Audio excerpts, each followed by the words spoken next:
Share करेंगे। चलिए, हरे कृष्ण।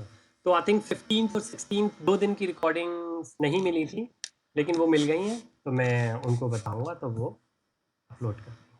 चलिए, तो हमने चैप्टर 10 शुरू किया। अब भगवान का नाम ले लेते हैं, फिर शुरुआत करते हैं।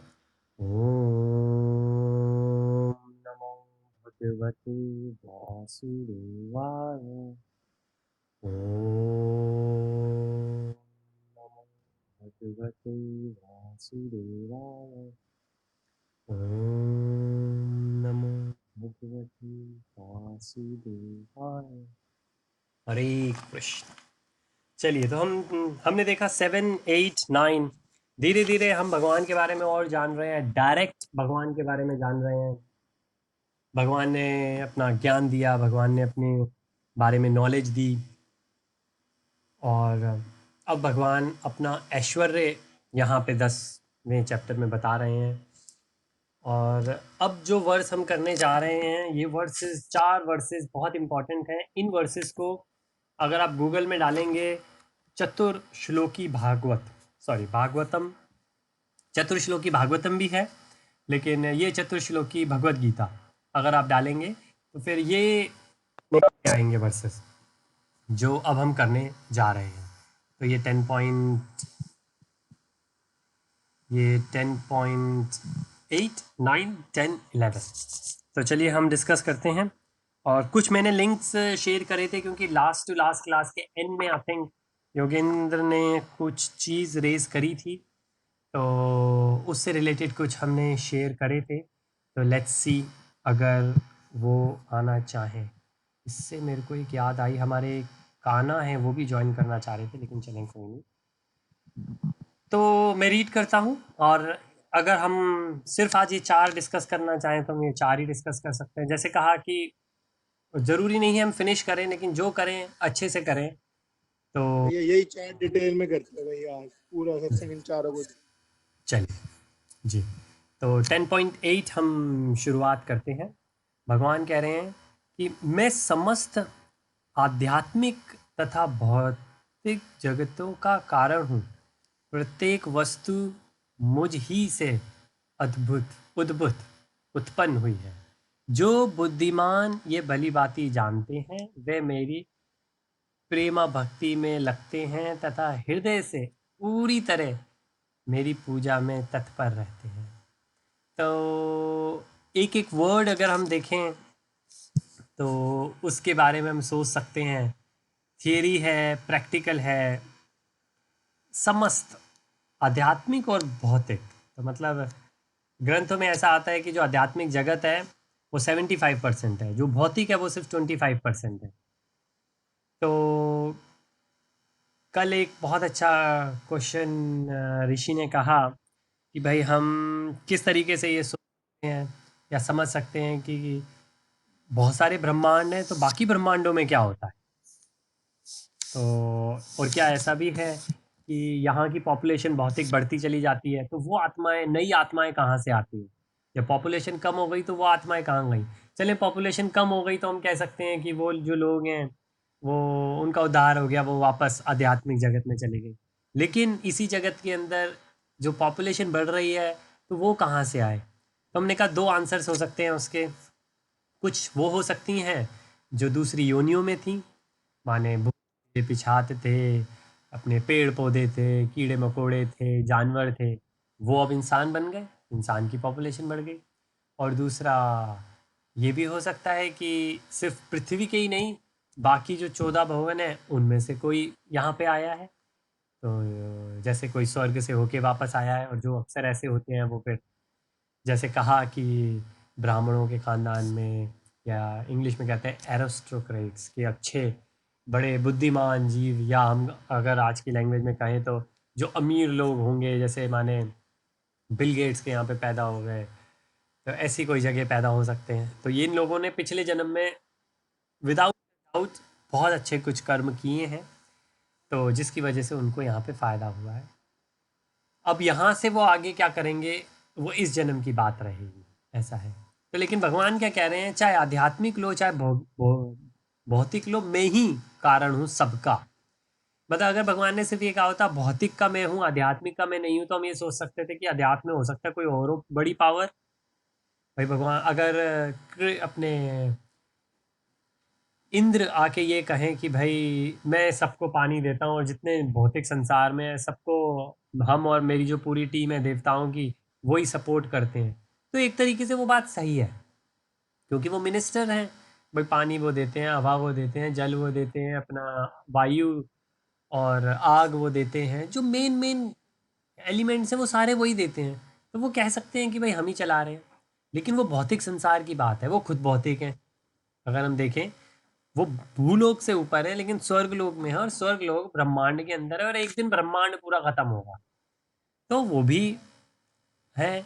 तो वो भौतिक संसार में जो अर्थ है, भूलोक है, उसके कह सकते हैं कि हम सपोर्ट करते हैं, लेकिन ये नहीं कह सकते अध्यात्म। तो भगवान यहाँ कह रहे हैं मैं ही हूँ, और ये भी नहीं है कि मैं कम हूँ ज़्यादा हूँ, मैं समस्त, समस्त मतलब एक एक वर्ड जो है, अगर हम देखें, अगर संस्कृत हम देखें, अहम सर्वस्य प्रभो मतः, कि सर्वस्य जो भी चीज़ आप सोच सकते हो वो मैं ही, मुझी से उत्पन्न हुई है, प्रत्येक वस्तु मुझी से उत्पन्न हुई है। अब कोई ये कहे कि भाई अगर ऐसा है, जैसे अपने ऋषि ने ये बात कही थी कि भाई हम भगवान कृष्ण के लिए कहें कि उनका जन्म हुआ। वैसे तो भगवान कई बार कह चुके हैं, जो जिनको ऐसा लगेगा कि मेरा जन्म मटीरियल है, वो इतने बुद्धिमान नहीं है, लेकिन हम जानते हैं ऋषि बुद्धिमान है, तो वो यही कह रहे थे। लेकिन बहुत अच्छा ऋषि ने ऐसे कहा था कि भगवान कृष्ण तो अभी अभी आए, और पुराने उससे पहले क्या होता था, वो लोग भगवत धाम कैसे जाते थे, सतयुग में कैसे जाते थे, त्रेता द्वापर में कैसे जाते थे, इस चीज़ की हमने बात करी।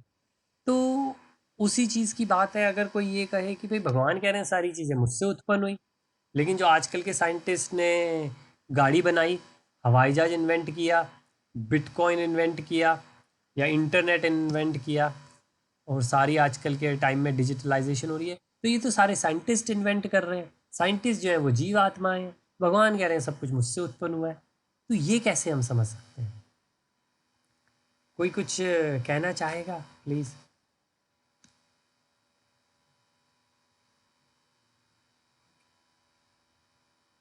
समझ में आ गया भैया। अच्छा जी।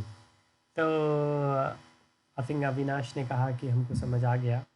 तो अगर हम समझना चाहें तो इसे हम हल्के से ऐसा समझ सकते हैं कि भगवान ने ये कहा है कि जो ज्ञानियों में ज्ञान है, जो बुद्धिमानों में बुद्धि है, वो मैं ही प्रदान करता हूँ, उसका सोर्स में हूँ। तो अगर वो हम ही कर रहे हैं, लेकिन हमें जो वो बुद्धि मिली है वो भगवान की मिली है, भगवान ने दी है। तो इसलिए भगवान कह रहे हैं कि उन सब का सोर्स में ही हूँ। और हमने कई बार देखा है ऐसा होता है कि अभी जैसे कोविड को ही ले लें, हम इतने सब कुछ में हैं, कोविड ने सारी दुनिया रोक दी, अगर वाकई हम इतने बुद्धिमान हैं तो। लेकिन और जैसे यहाँ पे 11+ के एग्ज़ाम होते हैं ग्रामर स्कूल के लिए, कोई भी आईआईटी के इंडिया में एग्ज़ाम होते हैं, कोई टीचर कहता है ओए गजब, मैं मतलब इतने परसेंट दिला दूंगा, क्या वो बंदा स्टेम पेपर पे लिख के दिला दे सकता है? नहीं। मेरे को अपने टाइम का याद है, मेरे बहुत सारे दोस्त डॉक्टर बने। मेरे को डॉक्टरी में इंटरेस्ट नहीं था, लेकिन बायोलॉजी में उनके साथ में पढ़ता था, तो एक टीचर थे जो मेरे फ्रेंड्स को डॉक्टरी के लिए तैयार कर रहे थे, वो कहते थे गारंटीड, गारंटीड मैं दिला दूंगा, और उनका बहुत अच्छा वो था रिकॉर्ड। तो हम लोग ऐसे ही बैठे थे, तो पता नहीं क्या बात हुई, फिर उन्होंने बार बार कहा, तो थोड़ा सा अनोयनेंस हुआ। तो मैंने कहा कि भाई आप ऐसा करें, हमको ना लिख कर दे दें।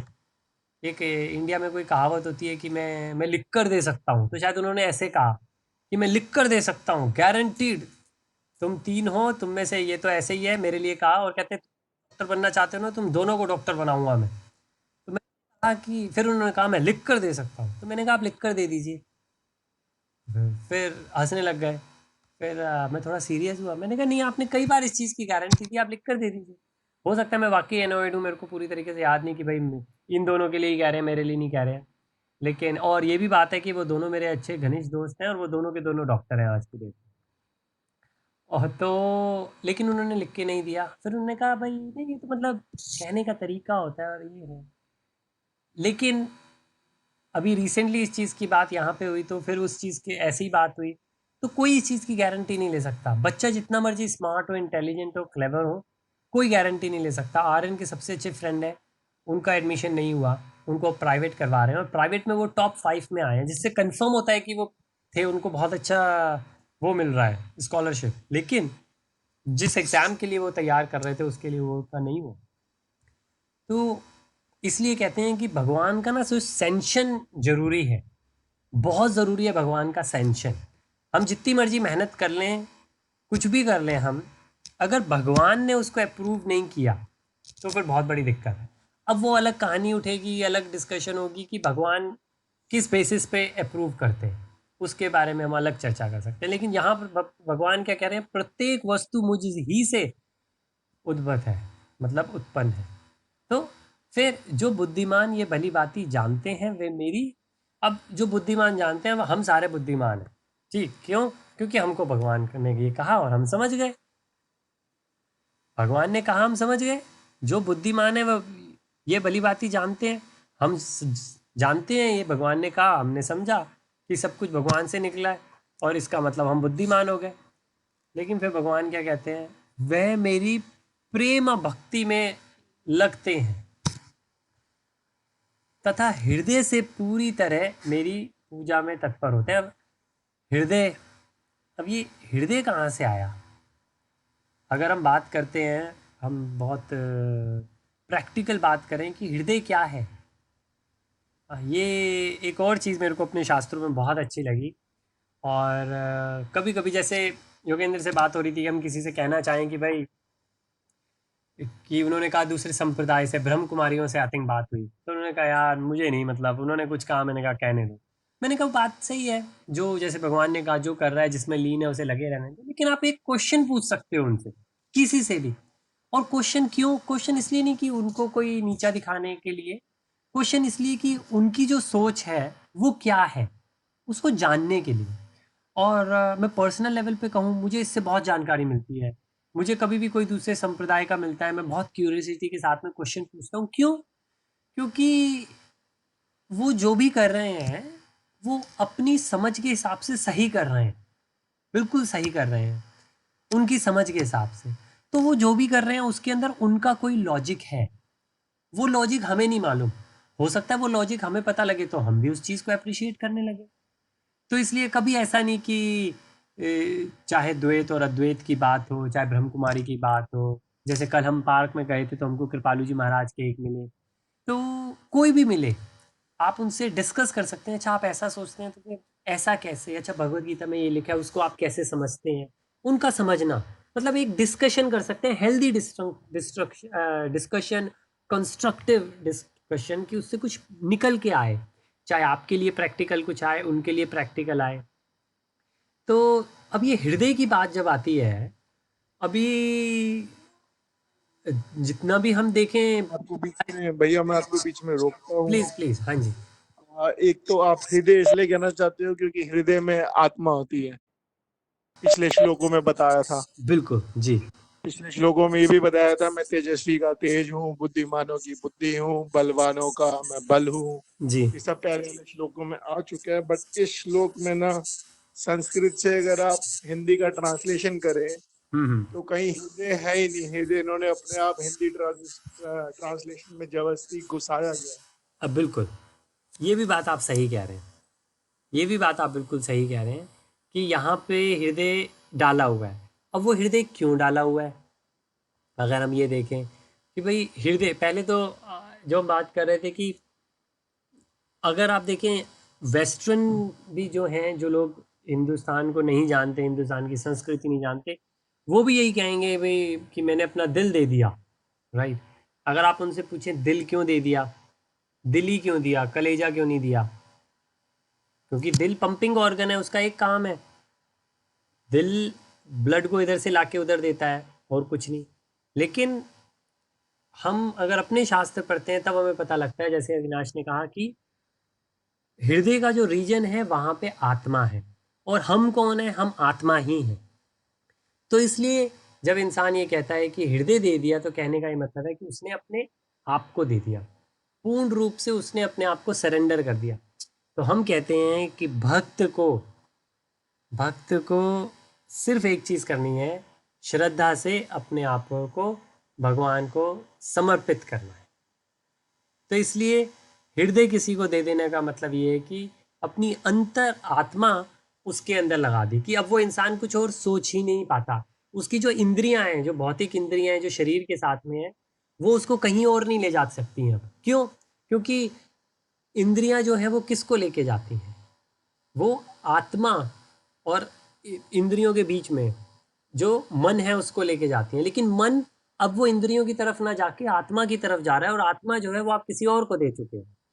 तो अब वो इंद्रियां आपको कहीं और नहीं लगा लेके जाती। तो अब आपको कुछ देखने का मन नहीं करता, कुछ सूंघने का, कुछ खाने का मन नहीं करता। आपको सिर्फ जिसको आपने हृदय दे दिया उसके बारे में जानने सुनने का मन करता है। चाहे वो कोई लड़का हो, चाहे लड़की हो, माँ बाप हो, या फिर वो हमारी डिस्कशन के लिए भगवान हो। तो भगवान कह रहे हैं, जो बुद्धिमान ये भली बातें जानते हैं वे मेरी प्रेमा भक्ति में लगते हैं तथा हृदय से पूरी तरह मेरी पूजा में तत्पर रहते हैं। तो यहाँ पे वर्ड आता है भाव, कि बिल्कुल सही कहा कि हृदय नहीं दिया इसमें, यहाँ पे दिया भाव समन्वित। भाव समम बुधा, बुधा बुद्धि के लिए आया। बुधा, जो लास्ट के हम 3 वर्ड देख रहे हैं संस्कृत के, बुधा भाव समन्वित। तो ये जो वर्ड्स हैं, इसका मतलब ये है कि अगर हमें हिंदी की ट्रांसलेशन देखें, मतलब वर्ड टू वर्ड, अत्यंत मनोयोग में, अत्यंत मनोयोग में। और हम किसी को वही चीज़ दे सकते हैं जो हमारे पास है, जो हम हैं, है ना। अभी अगर हम भगवत गीता पढ़ते हैं तो हम किसी के साथ भगवत गीता शेयर कर सकते हैं, कुरान या बाइबल नहीं शेयर कर सकते। अगर हम इंजीनियर हैं तो हम इंजीनियरिंग की नॉलेज शेयर कर सकते हैं, मेडिकल की नहीं कर सकते। तो यहाँ पे लिखा है अत्यंत मनोयोग से, मतलब बिल्कुल एक फोकस से हम, हमारे पास जो है हम वो भगवान को दे दें।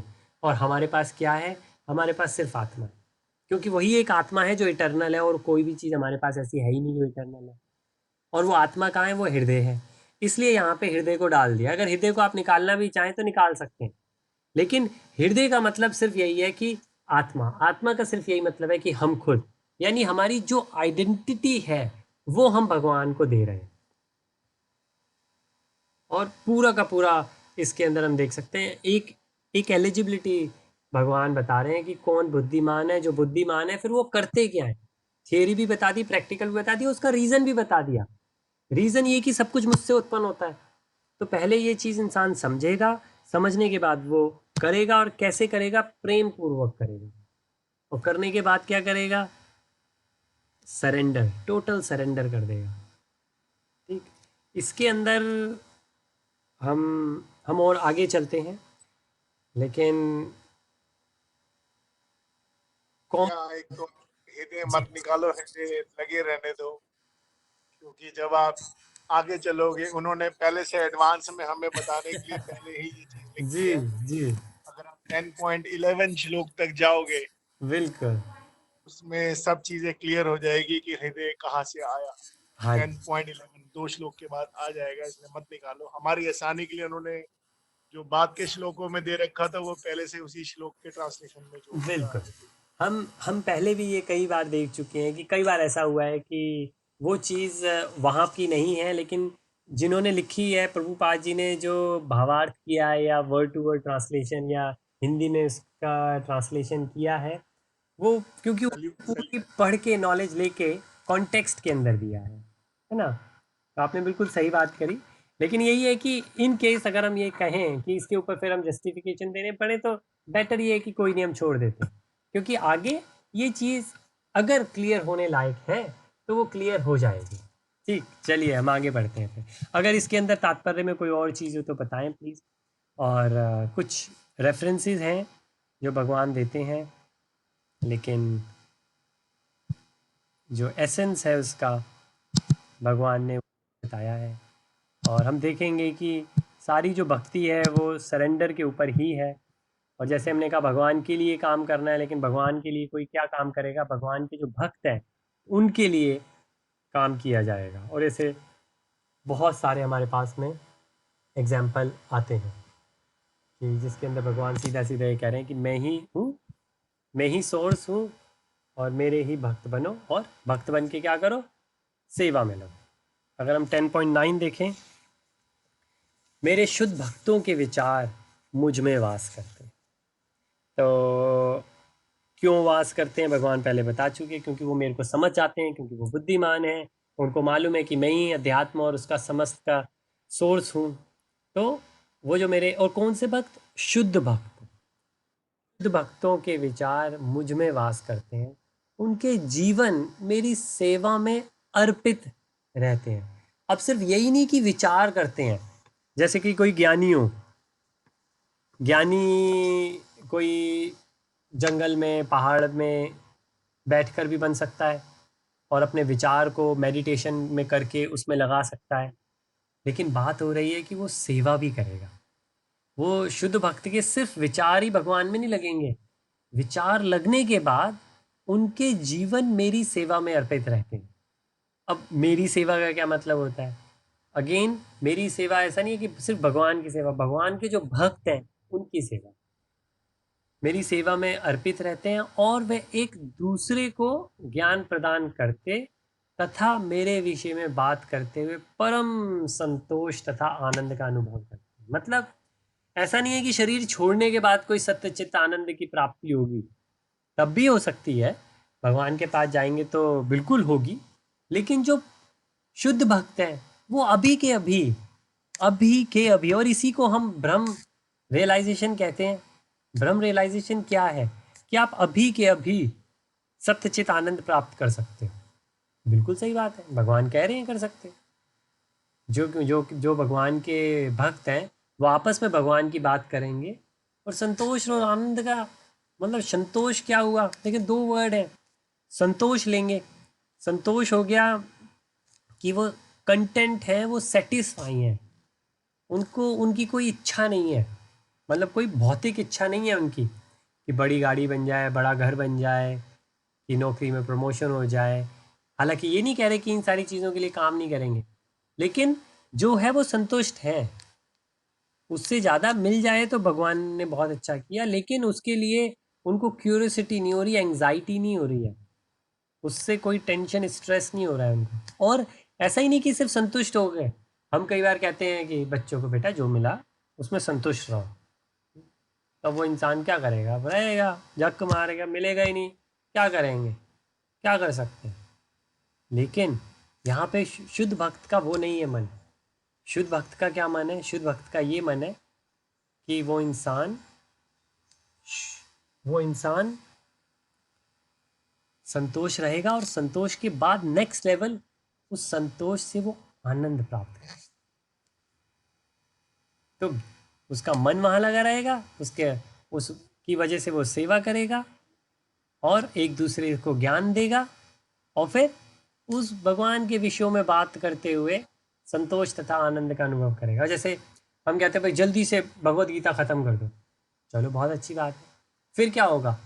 उसके बाद क्या होगा? फिर दोबारा पढ़ी जाएगी, फिर तिबारा पढ़ी जाएगी। क्यों? क्योंकि अब हम ज्ञान लेने के लिए नहीं पढ़ रहे हैं, अब हमें भक्ति भाव है।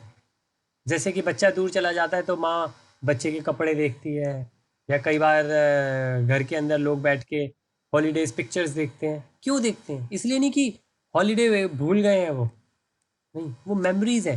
वो जब उसको दोबारा से रिलिव करते हैं, उसे चेरिश करते हैं, इंजॉय करते हैं। तो ऐसे जो भक्त हैं वो जितनी बार भगवान की सुनते हैं, जितनी जितनी बार सुनते हैं, वो उसको इंजॉय करते हैं, और फिर वहीं के वहीं उसको आनंद प्राप्त करते हैं। इसके अगर तात्पर्य में और कोई चीज़ हो तो प्लीज़ बताएं, लेकिन भगवान भी ये बता रहे हैं और बताएंगे भी आगे कि और किसी चीज़ की ज़रूरत नहीं है। भगवान भगवान ही सब दे देंगे जो कुछ चाहिए इंसान को, और हमको क्या करना है? दो तीन चीज़ें ही हैं बस। पहली चीज़, हमको ये समझना है कि भगवान सबका सोर्स है। एक बार ये समझ गए तो हमारी भगवान से श्रद्धा बनेगी, श्रद्धा बनेगी तो भगवान का ही ध्यान रहेगा, भगवान का ही ध्यान रहेगा, फिर हम सेवा में ही लगे रहेंगे, सेवा में ही लगे रहेंगे। और कुछ हमारे पास ऐसे भौतिक उसके लिए करना ही नहीं होगा। वो मतलब वही है, जैसे हम कहते हैं कि दूसरी चीज़ों से हमें खींचना नहीं पड़ेगा, हमें अपने जो मन है दूसरी चीज़ों से खींचना नहीं पड़ेगा, वहाँ से रस आना ख़त्म हो जाएगा। और ऐसा होता है, हमारे सबके साथ होता है। जब हम बच्चे होते हैं तो हमारे टॉयज़ दूसरे होते हैं, हमको ये पसंद होता है, फिर धीरे धीरे दूसरा टॉय आने लग जाता है, फिर तीसरा टॉय आने लग जाता है। ऐसे ही दोस्त भी होते हैं, ऐसे ही सब्जेक्ट्स भी होते हैं। क्यों परिवर्तन आता रहता है? पुरानी चीज़ों में रस खत्म हो जाता है, नई चीज़ों में रस आ जाता है। इसको कहते हैं पावर ऑफ हायर टेस्ट। कि जब भगवान के अंदर, आध्यात्म के अंदर रस आ जाएगा, तो जो भौतिक है उसके अंदर से रस चला जाएगा। आपको खींचने की जरूरत ही नहीं पड़ेगी अपना मन वहां पे, आपका मन लगेगा ही नहीं वहां पे। तो आप देखें, फिर कोई खींचातानी नहीं है, कोई स्ट्रेस ही नहीं है, बिल्कुल शुद्ध, कोई जरूरत नहीं। और शुद्ध होने की कोशिश भी नहीं है कि भाई हम शुद्ध हो जाएं। नहीं, भगवान कह रहे हैं कि बस मेरी सेवा में रखना है। शुद्धिकरण भी उस प्रोसेस के थ्रू हो जाएगा। हमको भगवान के ऊपर विश्वास है। हाँ, ये बात अलग है कि अब हमारी अगर मिसअंडरस्टैंडिंग है, भक्ति के नाम पे हम कुछ और कर रहे हैं, जैसे कुछ लोगों ने शुरुआत करी थी ऐसी चीज़ों की, तो हमको ये देखना है कि भाई हमारा वाकई शुद्धिकरण हो रहा है कि हम गिर रहे हैं, हमारा पतन हो रहा है। तो इतना सेल्फ रियलाइजेशन हमको होना चाहिए। इसलिए कहते हैं हमेशा कि भगवान रियलाइजेशन से पहले सेल्फ रियलाइजेशन हो जाएगा। भगवान को जानने से पहले आप अपने आप को जानोगे, और जो आप अपने आप को जानोगे, जो आपको, हम सबको आत्म साक्षात्कार होगा, वो आत्म साक्षात्कार ब्रह्मन रियलाइजेशन का हम नाम दे रहे हैं। उसके बाद परमात्मा जो सबके अंदर, और फिर भगवान जो सबसे ऊपर। ये होगा स्टेप्स में ही, लेकिन अगर हम फाइनल भगवान को मान के चलते हैं तो और हमको समझने में ईजी रहता है इस चीज़ का। तो यहाँ पे देखा जाए तो दो चीज़ों का आप बता रहे हैं, एक शुरुआत में भक्त कैसा होता है और एक बाद में भक्त कैसा होता है। शुरुआत में इंसान अपने लिए करता है, बाद में इंसान भगवान के लिए करता है।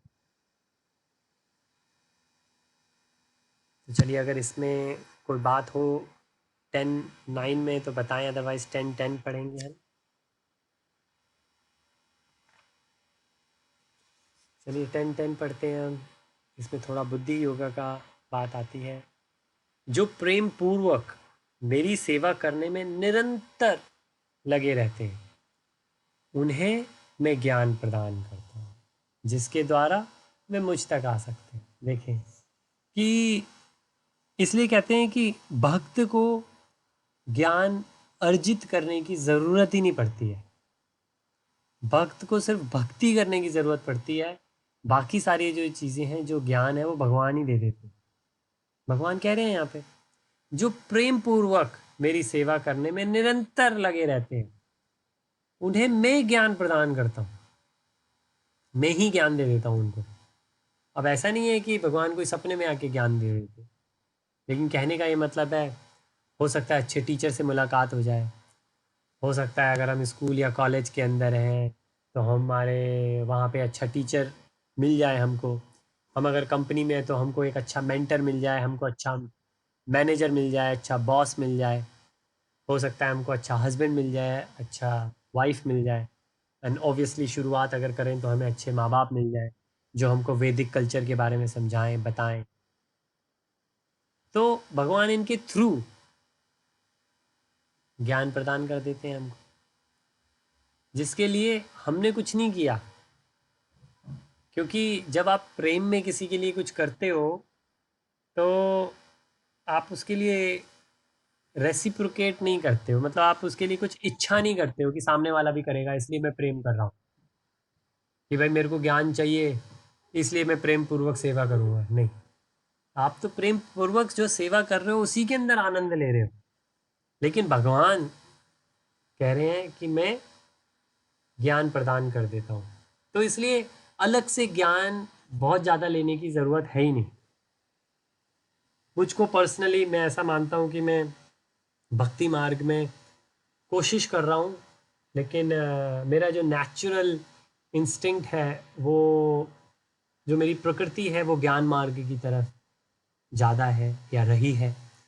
इसी वजह से मैंने पुराण सारे के सारे पढ़े, उपनिषद जो है मुख्य मुख्य उनकी तरफ, और जितनी भी चीज़ें मिल सकती थी उनके ऊपर मैंने कोशिश करी।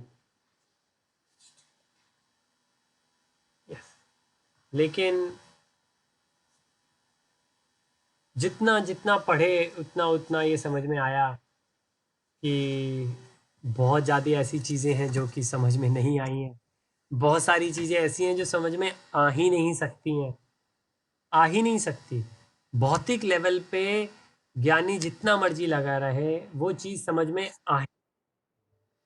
हाँ, ज्ञान मार्ग से जाके ज्ञान मार्ग की चीज़ें बहुत सारी मिल सकती हैं, लेकिन भक्ति की तभी मिलेंगी जब आप भक्त बनोगे। तो यहाँ जो प्रेम पूर्वक मेरी सेवा कर में निरंतर लगे रहते हैं, तेषाम सतता नाम भजत। अब यहाँ पे ज्ञान की बिल्कुल बात नहीं हो रही है, भजता माम, जो मुझे भजता है, जो मैं, अच्छा भजने का भी जैसे लिखा है प्रेम पूर्वक मेरी सेवा करता है। अब ये सेवा भगवान की करने का क्या मतलब होता है? कई बार होता है कि हम, बहुत सारी चीज़ें ऐसी होती हैं जो हम लोगों से सुनते हैं, किसी ने ये कहा ये कहा ये कहा, हम ये बेसिक्स, मतलब अक्सर लोग एडवांस ऊपर की, अरे आनंद आया, ये वाली बात करेंगे वो वाली बात करेंगे जो वाकई बहुत आनंद आता है। लेकिन जो बेसिक्स हैं, बेसिक्स क्या है कि भाई हम कहते हैं कि ABC, आप एसोसिएशन, ए से एसोसिएशन मतलब आपको भक्तों का संग चाहिए। B फॉर आप भगवत गीता पढ़ो या शास्त्र पढ़ो, उसके आगे भागवतम पढ़ो। और C चैंटिंग करो। ये 3 चीज़ें आपको तार देंगी, या इन तीनों में से कोई एक भी कर लोगे तो बाकी दोनों चीज़ें के लिए अपने आप प्रेरित होगे। ABC मतलब A से एसोसिएशन, संग लो भक्तों का। B से भगवत गीता पढ़ो, भागवतम पढ़ो, शास्त्र पढ़ो। और C से चैंटिंग करो, मंत्र जाप करो। इन 3 से ही हो जाएगा। लेकिन ये अगर हम सिर्फ इन्हीं के नाम ही नाम लें, ए से एसोसिएशन, या एसोसिएशन का क्या मतलब होता है? क्या मतलब है एसोसिएशन का? कि आप जो भक्त है उसके साथ में रोज शाम को खाना खाने के बाद पार्क में घूमने जा रहे हैं, जैसे हम करते हैं यहाँ पे अक्सर, क्योंकि वेदर यहाँ का बहुत अच्छा है आजकल लंदन में। वेदर इतना अच्छा है कि मतलब बहुत, आज और कल तो बहुत ही ज़्यादा गर्मी रही है, लेकिन 9-10 बजे तक सूरज निकला होता है, गजब एकदम जैसे दोपहर को निकला होता है। तो खाना खाने के बाद अक्सर पार्क में टहलने जाते हैं। तो क्या ऐसे भक्तों के साथ में टहलने जाओ तो वो एसोसिएशन मानी जाएगी? नहीं। जैसे भगवान ने कहा कि एसोसिएशन में आप क्या करोगे, एसोसिएशन में आप सेवा करोगे, आप भक्तों के साथ में एक दूसरे को ज्ञान प्रदान करोगे। कि हम भगवत गीता, जैसे बी पे जाएं तो भगवत गीता पढ़ेंगे। अब तो एसोसिएशन का मतलब ये है कि भक्ति भाव की बातें करेंगे, अगर हम सिंपल टर्म्स में लें। अब दूसरा, भगवत गीता पढ़ेंगे उसका क्या मतलब है? या भागवतम पढ़ेंगे उसका मतलब ये है कि पढ़ने के बाद उस नॉलेज को हम अपने अंदर उतारने की कोशिश करेंगे, जो भगवान कह रहे हैं। ये नहीं कि बस, हमको बहुत सारे ऐसे होते हैं कि भाई, जैसे एक आए प्रभुपाद जी के पास में, प्रभुपाद जी को किसी ने इंट्रोड्यूस करा है, प्रभुपाद जी ये जो हैं ये 700 के 700 श्लोक भगवत गीता के याद है इनको। और होते हैं ऐसे काफ़ी लोग। अपना गीता जयंती आती है दिसंबर के अंदर, तो पूरे विश्व भर में अलग अलग जगह पूरी गीता एक दिन में पढ़ी जाती है। तो ऐसे लोग काफ़ी उभर के बाहर आते हैं जो कि पूरा गीता को 700 श्लोक पढ़ देंगे। प्रभुपाद जी ने जब सुना तो प्रभुपाद जी ने पूछा, अच्छी बात है, बहुत अच्छी बात है, लेकिन क्या ये 700 वर्ष याद है इनको, या ये 5 मिनट भगवत गीता का जो ज्ञान है उसको अपने जीवन में उतार के जीवन जी सकते हैं? 5 मिनट भी क्या ऐसा कर सकते हैं? अगर 5 मिनट भी ऐसा कर सकते हैं कम से कम, तो वो 5 मिनट उससे ज़्यादा है जो कि इनको 700 याद है। क्योंकि मनोस्थिति हमारे कर्म के ऊपर है, कि कर्म करते हैं, बोलते हैं, मनोस्थिति उसके ऊपर है कि मन में हमारे क्या विकार आने खत्म हुए हैं, क्या हम शुद्ध हो रहे हैं कि नहीं हो रहे, तो क्या हमारा जीवन वैसे जा रहा है। और जो फिर आखिरी है सी फॉर चैंटिंग, वो इस शुद्धता को की प्रैक्टिस के लिए ही है कि मन हमारा स्थित हो, मन भगवान में लगा रहे। तो इसलिए तीनों में से कोई एक चीज़ भी ले लेंगे तो बाकी दोनों चीज़ें आ जाएंगी।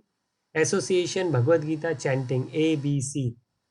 तो इसी से हमारा काफ़ी हो जाएगा। लेकिन हमको समझना पड़ेगा कि बेसिक्स क्या है, कि इनका मतलब क्या है। जैसे यहाँ पे का सेवा, सेवा में निरंतर लगा रहता है। निरंतर का मतलब ये नहीं है कि जब जॉब कर रहा है तब नहीं लगता, बाकी सारे टाइम लगाता है। निरंतर लगा रहता है, निरंतर।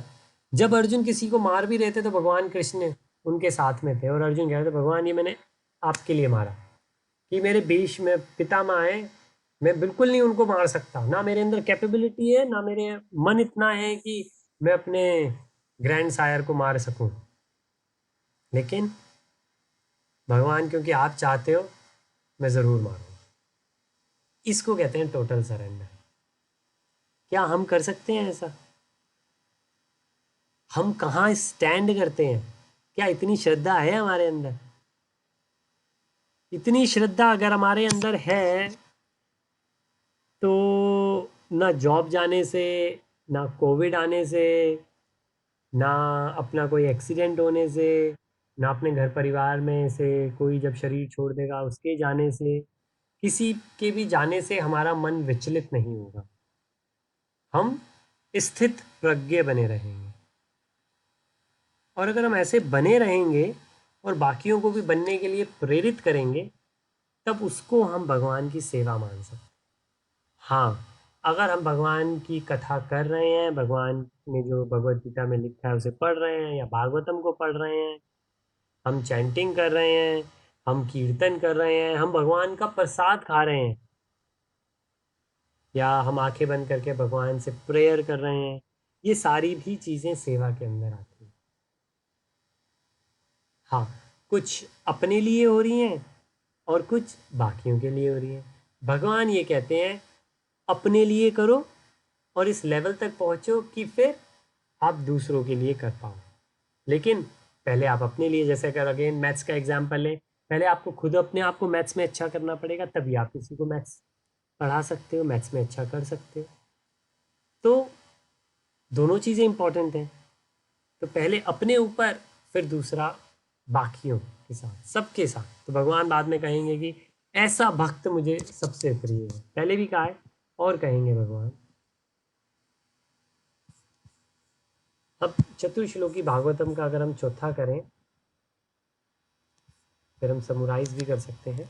मैं उन पर विशेष कृपा करने के हेतु उनके हृदयों में वास करते हुए ज्ञान के प्रकाशमान दीपक के द्वारा अज्ञान जन्य अंधकार को दूर करते हैं। भगवान ने पहले भी कहा, भगवान फिर कह रहे हैं। और भगवान क्या कह रहे हैं, जो अविनाश ने पहले पढ़ के बताया कि उनके हृदय में वास। अब हमने जो पढ़ा पहले, हम तात्पर्य पढ़ के समझे। भगवान हृदय में कैसे हैं? भगवान हृदय में परमात्मा के रूप में है।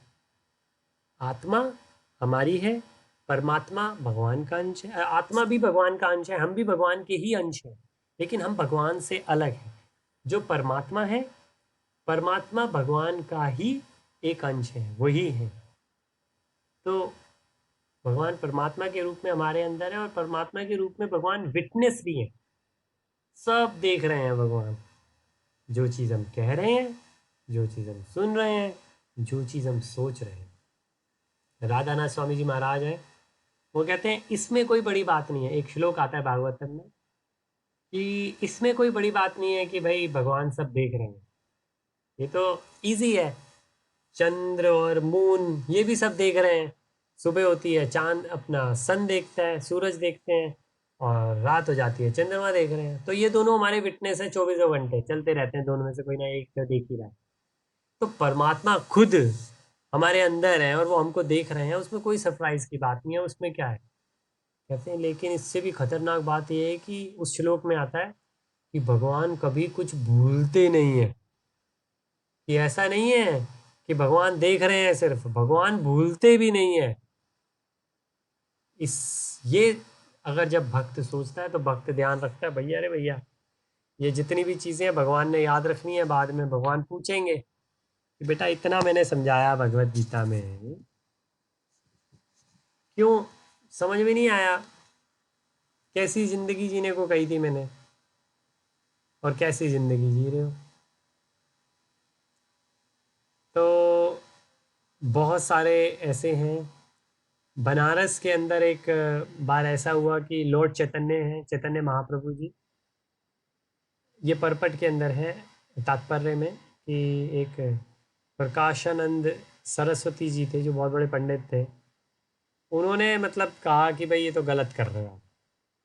चैतन्य महाप्रभु जी ने क्या किया? चैतन्य महाप्रभु जी ने कहा, पहले ब्राह्मण जो होते थे वो उनकी मोनोपोली हुआ करती थी कि ब्राह्मण ही जाप कर सकते हैं और कोई नहीं कर सकता, ब्राह्मण ही मंदिर में पूजा कर सकते हैं और कोई नहीं कर सकता। और चैतन्य महाप्रभु जी ने कहा कि जो भी इंसान सच्चे मन से भगवान की पूजा करेगा, वो हिंदू मुसलमान की कोई बात ही नहीं है, कोई बात ही नहीं है इसकी। ना आपको अपनी ड्रेस चेंज करने की ज़रूरत है, ना आपको अपना रिलीजन चेंज करने की ज़रूरत है। सिर्फ ज़रूरत है तो इस चीज़ की कि आपको भगवान के नाम से चैंटिंग करनी है। और मैं रहा हूँ लंदन में, जब फैमिली पेरिस में थी, मैं एक जगह रहा था, वो जगह का नाम है भक्ति सेंटर। वो भक्ति सेंटर जो है नौजवानों के लिए है, और जो बैचलर्स हैं वो रहते हैं वहाँ पे। एक आई थिंक पुराने जो जनरेशन है उनकी पाकिस्तान से है, और तो पैदाइश शायद उनकी लंदन में ही हुई, लेकिन उनके फादर पाकिस्तान से हैं और फादर अभी भी सऊदी में हैं, और इन्होंने भी बहुत अपना समय सऊदी में बिताया। इनका नाम है उमेर, मुसलमान नाम है, और वो मुसलमान हैं। लेकिन अगर आप भक्ति की बात करें तो वो चैंटिंग करते हैं, 16 माला से ज़्यादा चैंटिंग करते हैं। लंदन में जो सबसे बड़ा टेंपल है भक्ति वेदांत मैनर, हर वीकेंड वहाँ पे जाके रहते हैं। उन्हीं का मंदिर का ही एक स्कूल है, उस स्कूल के अंदर टीचर है मैथ्स के अंदर उन्होंने मास्टर्स कर रखी है एकेडमिक्स में। पहले कहीं और काम करते थे, उन्होंने कहा मेरे को भक्ति में ही रहना है, तो वैसी जगह ही उन्होंने जॉब ली और पूरी तरीके से भक्ति के अंदर लीन है। और जैसे वैसे ही बिल्कुल कपड़े पहनते हैं, कोई नॉन वेजिटेरियन कुछ नहीं है। मैंने उनसे पूछा एक बार कि मैं उनके साथ में ही रहता था, हम बैचलर्स थे सारे, तो मैं पूछा मैंने उनसे कि भाई आपके पेरेंट्स किस तरीके से लेते हैं, क्योंकि मुझे मालूम बात होती रहती थी हमारी कि वे उनके पेरेंट्स वहाँ पे हैं सऊदी में हैं। तो मैंने कहा आपके पेरेंट्स इस अप्रोच को कैसे लेते हैं कि आप एक वैष्णव की, मैंने ये नहीं कहा कि आप हिंदू की, आप एक वैष्णव की जीवन जी रहे हैं यहाँ पे, कि वेजिटेरियन हैं और भगवान का नाम लेते हैं, स्क्रिप्चर्स पढ़ते हैं, चैंटिंग करते हैं, भक्तों के संग है। तो वो रुके, थोड़ी सी आँख उनकी नम हुई, फिर उन्होंने कहा कि भाई आप ही लोग मेरी फैमिली हो। तो और वो बहुत फ़नी है, बहुत ह्यूमरस है वो। इनफैक्ट लंदन के अंदर इस्कॉन को लास्ट ईयर 50 साल पूरे हुए, तो एक बहुत बड़ी यहाँ पे O2 एरिना करके है, वहाँ पे फेस्टिवल हुआ था, हम भी गए थे। तो उसकी जो एडवर्टाइजमेंट थी उसके अंदर जो वॉइस ओवर थी वो उन्हीं की थी। तो मंदिर टेम्पल भी उनको बहुत मानता है। तो पूरे इस एपिसोड से हम समझें तो क्या, और उनका नाम आज भी उमेर है, कोई उन्होंने नाम नहीं चेंज किया। हाँ, अगर वो इनिशिएट होंगे तो सबका नाम चेंज हो जाता है, जैसे मैं इनिशिएट हुआ तो मेरा नाम भी, इनिशिएट नेम डिफरेंट होते हैं और उनका भी आइडिया डिफरेंट होता है। लेकिन वो उमेर है, और कोई चीज़ उन्होंने अपनी उनको चेंज करने की ज़रूरत नहीं थी। लेकिन वो पूरे तरीके से एक वैष्णव की ज़िंदगी जी रहे हैं। तो भगवान यहाँ पे क्या कह रहे हैं कि मैं उन पर विशेष कृपा करने के हेतु उनके हृदयों में वास करता हूँ, कि करते हुए ज्ञान के प्रकाशमान दीपक के द्वारा अज्ञान जन्मे अंधकार, मतलब कि अज्ञान से जो अंधकार आया है उसको दूर कर दिया। तो उनको देख के ऐसा लगता है कि उनका अंधकार भगवान ने हटा दिया है, कि हम हिंदुस्तान में पैदा हुए, हिंदू धर्म में पैदा हुए, ब्राह्मण खानदान में पैदा हुए, हमको इतना नहीं है जितना भक्ति भाव उनकी तरफ। तो इस तरीके से ये चीज़ें पॉसिबल हैं, बिल्कुल पॉसिबल है। तो ये तो मैं बिल्कुल प्रैक्टिकल अपना, जैसे कहते हैं मेरा सेकंड हैंड एक्सपीरियंस है, मैं अपना फर्स्ट एक्सपीरियंस बता रहा हूँ। तो ये चीज़ रहती है। तो चलिए हमारे पास 6 मिनट और हैं, कोई जो भी हमने पढ़ा उसके अंदर कोई ऐसी चीज़ जो कि आप डिस्कस करना चाहें तो प्लीज़ बताएं, कोई भी चीज़।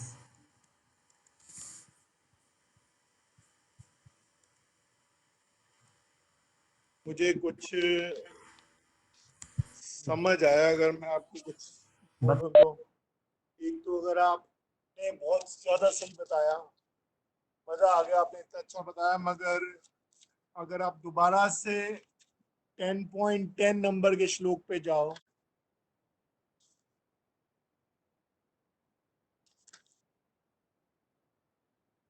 तो भैया तात्पर्य में भजने वाली बात नहीं लिखी, और आपने भजना देखो फटाफट कैसी चीजें पकड़ी आपने।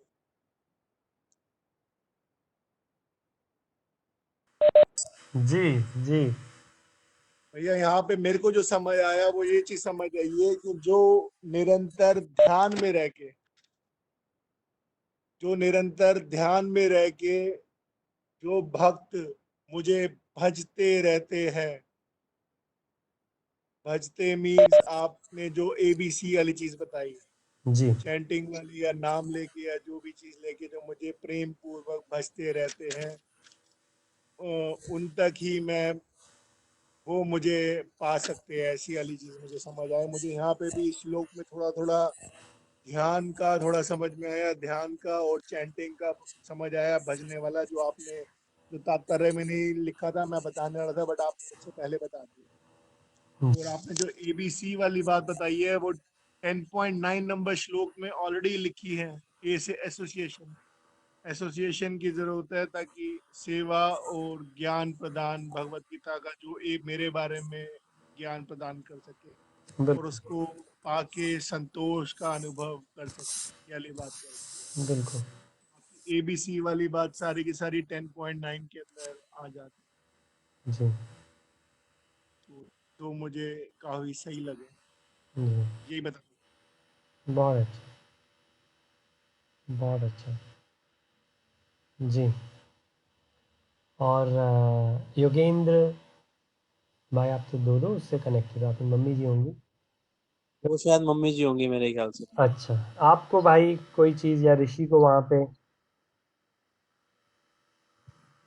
यार वो उमेर का एग्जाम्पल बड़ा सही सही लगा कि मतलब कि कैसे, मतलब कोई ऐसा वो, इसमें एक्चुअली बात है गीता में कुछ रीजन की बात तो है ही नहीं ना।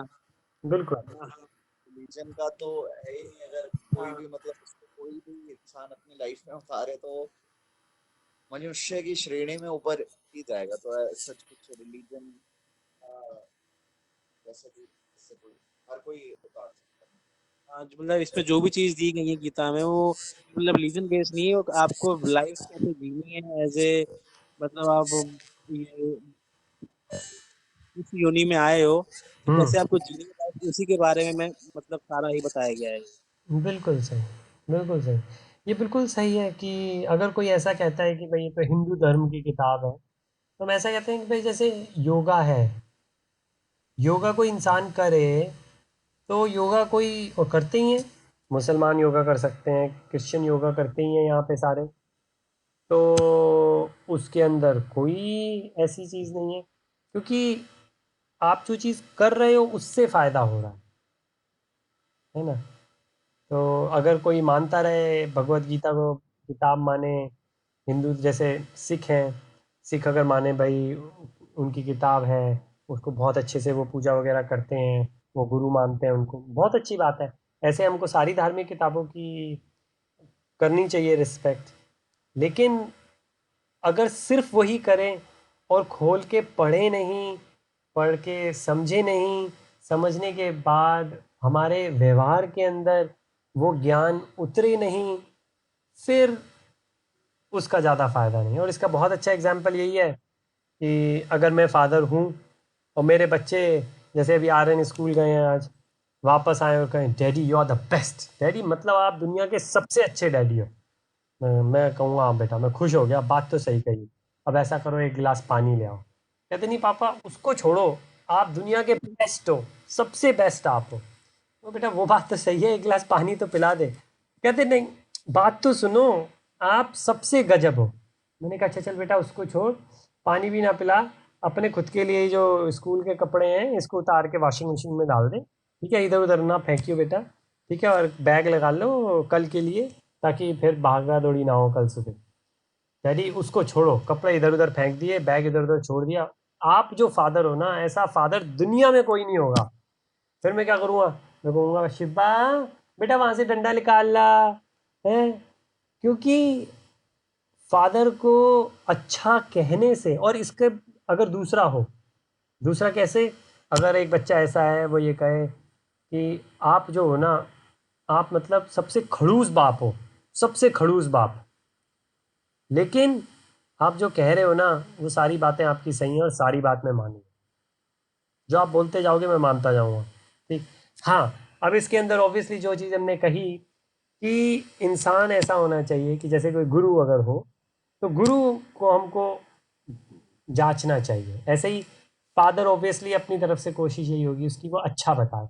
बच्चों को उस टाइम पे अच्छा नहीं लगेगा, जैसे हम बच्चे थे तो हमें नहीं अच्छा लगता था, हम यही चाहते थे कि हम बाहर खेलते रहें, चाहे स्कूल की बात हो चाहे घर की बात हो। ऐसे हमारे बच्चों को भी अच्छा नहीं लगता, तो उसमें कोई मतलब कहते नहीं कि अगर बाप न्यूटन नहीं है, बाप आइंस्टाइन नहीं है, तो बच्चे को उम्मीद करे बच्चा आइंस्टाइन या न्यूटन बने, तो अगर बच्चा निकल जाएगा तो सरप्राइज लगेगा। नहीं निकला, अगर बच्चा एवरेज है तो लगेगा मेरा ही बच्चा है, क्योंकि एवरेज है, क्योंकि मैं भी एवरेज हूँ, है ना। तो ज्ञान जो आपने कहा, आई थिंक ऋषि भी यही कह रहे थे, ऋषि की आवाज़ थोड़ी सी फेंट आ रही थी कि क्या चीज़ हमको करनी चाहिए, लाइफ कैसे बितानी चाहिए, वो रादर देन हम ये कहें कि हमारे हिंदू धर्म में ये लिखा है, ये लिखा है, मुसलमान धर्म में कुछ नहीं लिखा, ईसाई धर्म में कुछ नहीं लिखा, उस वो भी एक चीज़ सच हो सकती है, लेकिन उससे ज़्यादा बेटर ये है कि हमारा जीवन ऐसा जाए कि लोग हमको देखकर हमसे ये पूछें कि भाई मतलब क्या करते हो। कल जैसे हम शाम को जा रहे थे, तो ये शाम को अपनी माला इनके हाथ में थी, और हम तुलसी की कंठी पहनते हैं, तो एक वहाँ पे रुकी माता जी, और उन्होंने इनके हाथ में माला देखी सबसे पहले, इसी वजह से बातचीत शुरू हुई। उन्होंने कहा बड़ा अच्छा लगा, यहाँ पे सारे ये कर रहे हैं वो कर रहे हैं, आप माला कर रहे हैं। फिर मेरे गले में देखी, कहते आपने कंठी भी पहनी हुई है, फिर इनके गले में भी थी, तो फिर उसी से उन्होंने कहा अरे आप नंबर शेयर करें। बहुत अच्छी बात है, बिल्कुल। तो ये कहते हैं कि ऐसे आप राइट काइंड ऑफ ऑडियंस को अट्रैक्ट करते हैं, सिर्फ इतना काम है, सिर्फ इतना सा काम है, राइट काइंड ऑफ ऑडियंस, जिन जो ऐसे भक्त लोग हैं जो भक्ति के बारे में बात करना चाहते हैं वो अट्रैक्ट होंगे आप। तो बिल्कुल हमारे शास्त्रों में जो लिखा है हमें करना चाहिए। और अविनाश ने जो बात कही कि मतलब आप पढ़ें, समझें और उसके बाद में सेवा करें।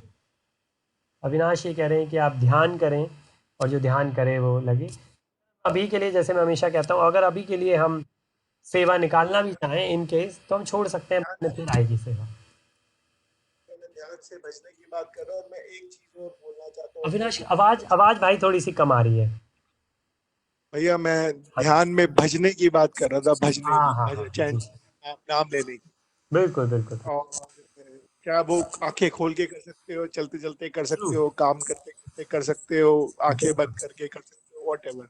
जी बट मैं एक चीज और बोलना चाहता हूँ, जिसके बाद मैं ऑफिस के लिए निकल जाऊंगा मैं भैया। जी जी जी, हम भी समाप्त करेंगे जी। चीज है कि आपने भैया अभी सिख धर्म की बात करी, तो मैं भी आपको बताता हूँ कि ये जी गुरु जो बोलता है और लोग जो समझते हैं उसमें कितना डिफरेंस आ जाता है। जी जी गुरु नानक देव जी इतने बड़े, मतलब कि जितने भी हिस्ट्री में गुरु है, उनमें से वन बिल्कुल। ऑफ द बेस्ट गुरुओं में से एक उनको माना गया। जी जी बिल्कुल। ताकि ताकि लोग कंफ्यूज ना हो, सारे लोग देवी देवताओं की पूजा में, इसको भी पूजना है उसको भी पूजना है, 33 करोड़ में लोग फंसे हुए थे। जी जी उन्होंने आके एक चीज डिसाइड करी कि भैया ओम का एक ओमकार ही सत्य नाम। जी। ठीक है। और कृष्ण भगवान भगवत गीता में बोलते हैं कि मैं ही ओमकार। हाँ जी तो बिल्कुल। एक तरीके से देखा जाए तो गुरु नानक देव जी एक तरीके से वैष्णव ही थे, अगर मेरे को जो चीज समझ में आती है। हो बिल्कुल। सकता है मैं गलत बोल रहा हूँ, आप क्लैरिफाई कर देना। नहीं बिल्कुल। तो मुझे तो समझ आती है कि उन्होंने, जो फाइटर्स थे जो लड़ते थे, जी जो लोग लड़ने लगे होते हैं भैया, उनका खून कितना गर्म होता है, उनको बैठ के ना ज्ञान देना, उनको जी समझाना, शांत करके मन को शांत संतोष करना बड़ा मुश्किल होता है, क्योंकि लड़ लड़ के उनका खून, जितने भी वो सिख थे वो जो लड़ते थे मुगलों से, जी जी। उनको, उन जैसे लोगों को, उन जैसे गर्म लोगों को बैठ के उन्होंने ज्ञान दिया, सल्यूट वाला काम। सर्टनली। उन्होंने बिल्कुल। कहा कि तुम ओंकार की पूजा करो, जो उन्होंने रीराइट एक तरीके से, जो कंफ्यूज वे में जो भगवत हम्म। गीता लिखी है इनडायरेक्ट वे में, उन्होंने वो ही गुरु ग्रंथ साहिब को डायरेक्ट वे में इंद्रिया, मन, काम, क्रोध, लोभ, मोह, माया जी को डायरेक्ट लिख के एक सिंपल लैंग्वेज में लिख के उन्होंने एक किताब बनाई। जी उन्होंने कहा ओमकार को ही तत्व मानो, मूर्ति पूजन मत करो, मत करो, मूर्तियां मत लगाओ, फोटो मत लगाओ, जी अपने हृदय में जो है ये ही देखो। ये मेरे को गुरु ग्रंथ साहिब से समझ आया। जी बट लोग इतने बड़े मूर्ख, लोगों ने भगवानों की मूर्तियां हटा दी जी और लोगों ने नानक देव की ही फोटो लगा दी। हाँ हाँ जी भैया इस पे आप क्या कहोगे कि मतलब कि लोगों को फोटो की जरूरत तो पड़ती है, कुछ तो हाँ अपने मन में जब तक एक फोटो नहीं होगी तब तक लोग ना कनेक्ट नहीं हो पाते, बड़ा जी मुश्किल है कनेक्ट। तो आप इस बारे में क्या कहोगे, मुझे आप बता सकते हो, मैं इसके बाद फिर मैं बंद हाँ जी, करूँ। नहीं मैं पूरी तरीके से आपकी बात से सहमत हूँ। और गौतम बुद्ध जी के साथ में भी यही हुआ, उन्होंने भी यही कहा कि मैं ये एक तरीका है, ये प्रोसेस है, इसको इसके ऊपर फॉलो करें। और बुद्धिज़्म को कोई रिलीजन मत बना दीजिएगा। लेकिन जैसे आपने कहा, ये थोड़ा सा इजी रहता है लोगों के लिए कि भाई फ़ोटो लगाएं और जो चाहिए रादर देन मेहनत करने की कंपैरिजन उससे मांग लीजिए आप सब कुछ, कि मैं बैठा हूँ और आप दे दो मेरे को। तो मैं अक्सर यही कहता हूँ कि भाई, ये आई थिंक विपश्यना के वर्ड्स हैं, विपश्यना में गुरु जी के वर्ड्स हैं कि कृपा करने वाले के पास कृपा की क्या कमी है। और जब भगवान कृष्ण जैसे इसमें कह ही चुके हैं कि मैं किसी के साथ में पार्शियल नहीं हूँ, मैं इम्पार्शियल हूँ, मतलब मैं ऐसा नहीं हूँ कि किसी को ज़्यादा प्रेम करूँ, जो मेरा भक्त है उससे मैं ज़्यादा प्रेम करता हूँ। लेकिन ऐसा नहीं है कि मैं किसी के लिए कुछ करता हूँ, किसी के लिए कुछ नहीं करता हूँ। मैं ऐसा रेफरी हूँ, जो सही कर रहा है उसे सही, जो गलत कर रहा है गलत। तो उसके बाद क्या हमें कुछ करना है? भगवान को अगर मर्सी देनी है तो भगवान सबको ही मर्सी देंगे, सबको ही आशीर्वाद देंगे, सबको ही कृपा देंगे। लेकिन हमको ये देखना चाहिए, बिल्कुल जैसे आपने कहा, गुरु नानक जी ने बताया कि हम क्या कर सकते हैं, हमें बिल्कुल। और वही चीज़ जैसे मैंने कहा, मेरे को एक आर्य समाज से बहुत अच्छी स्टेप लाइन जैसे कि चित्र की पूजा नहीं, चरित्र का निर्माण करो। तो उसका मतलब ये नहीं है कि चित्र की पूजा नहीं करो, लेकिन कहने का ये मतलब है कि सिर्फ चित्र की पूजा कर रहे हो और चरित्र का निर्माण नहीं हो रहा, तो फिर कहीं ना कहीं कमी रह गई है। तो हाँ, चरित्र का निर्माण हो रहा है, और चरित्र का निर्माण होने के लिए अगर आप चित्र की पूजा कर रहे हो और उसको साधन बना रहे हो, तो वो और भी अच्छा है, और भी अच्छा है वो। तो बिल्कुल क्रिटिसाइज करने की ज़रूरत नहीं है, लेकिन हाँ, चरित्र का निर्माण करना बहुत ज़रूरी है।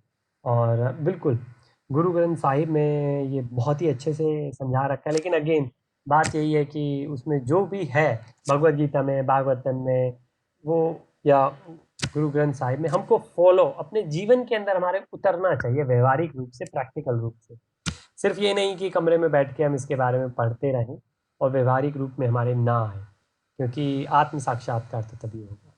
चलिए। ये मुझे जो समझ में आता है, गुरु नानक जी सबसे बड़े एक विश्वभक्त थे और लोगों ने नए रिलीजन बना दिए। हाँ भगवानों की फोटो हट के लोगों ने गुरुओं की फोटो ही, घर से भगवानों की फोटो चलती जी गुरुओं की जी फोटो। इसलिए मैं भैया थोड़ा दूर रहता हूँ इन चीजों से। आप मेरी बात करो। जी जी जी। नहीं देखिए, अगर वही है कि अगर आप अभी अपने ऊपर काम कर रहे हैं तो बिल्कुल आप दूर रहें। लेकिन जिस दिन आपके दिल में ये आ जाएगा कि भाई कोई इंसान परेशान है, मेरे को ये ज्ञान मिला और मेरे को आनंद आया, मैं सुखी हो गया, तो क्यों ना मैं इसको भी ज्ञान दे दूँ, ये भी सुखी हो जाए। तब क्या होगा कि भाई, अगर कोई इंसान कीचड़ में गिरा है, उसको आपको कीचड़ से निकालना है, तो आपको भी शायद थोड़ा बहुत कीचड़ में जाना ही पड़ेगा। तो उस टाइम फिर वही है, जैसे भगवान ने कहा कि अगर जो प्रज्ञ स्थित प्रज्ञ इंसान है, उसको ये दुख और सुख या कौन अच्छा कौन बुरा वो खत्म ही हो जाएगा। कौन अच्छा कौन बुरा, क्योंकि सारी आत्माएं हैं, सब में परमात्मा का अंश है, सारे अपने गुणों के हिसाब से काम करने में लगे हुए हैं। कुछ में सिर्फ दिक्कत ये है कि कुछ अपने आप को ही मान रहे हैं कि ये हम कर रहे हैं, लेकिन वो गुण है जो उनसे करवा रहे हैं। तो अगर हम किसी को ये चीज़ रियलाइज़ करा पाए कि भैया ये गुण है जो आप समझ रहे हो कि आप कर रहे हो, लेकिन ये आपके गुण है जो कर रहे हैं, और ये शरीर से लगा है। शरीर के पीछे जो आप खुद आप हो, मन को जरा उधर मोड़ो, और जैसे ही वो मन मुड़ेगा तो हाँ हाँ हाँ, फिर पता लगेगा हम कहाँ किसी को ढूंढ रहे थे। सत्य चित आनंद तो यही है सारा का सारा। तो लेकिन धीरे धीरे धीरे, ओवरनाइट ये हम हमारे साथ हुआ नहीं है, ये जो हमारे सामने बादल आया है, तो ओवरनाइट जाएगा भी नहीं। धीरे धीरे धीरे ज्ञान की बातें होंगी, डिस्कशन होगा, व्यवहारिकता में आएगा, फिर होपफुली भगवान ने चाहा तो एक दिन शायद ऐसा कुछ हो जाए। लेकिन चले, हमारी अपनी कोशिश है। तो चलिए हम यहीं पे समाप्त करते हैं चतुर्श्लोकी भागवतम। और इसके ऊपर आप यूट्यूब के ऊपर क्लिप्स पढ़ना चाहें तो काफ़ी क्लिप्स हैं, काफ़ी लेक्चर्स हैं, पढ़ सकते हैं। और अदरवाइज कल हम यहीं से आगे शुरू करेंगे, 10.12 से हम आगे शुरू करते हैं। चलिए, हरे कृष्ण, हरि ओम।